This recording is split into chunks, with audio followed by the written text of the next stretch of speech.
ఒకటయ్యే వేళనా వైభోగం కళ్యాణం కమనీయం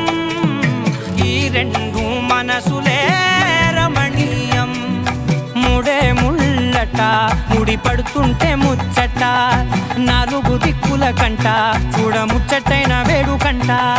ఆ పంచభూతాల తోడుగా ప్రేమ పంచుకొనే పండగంట ఆరరుగల నిండుగా ఇది నూరెళ్ళ పచ్చని పంట అమ్మ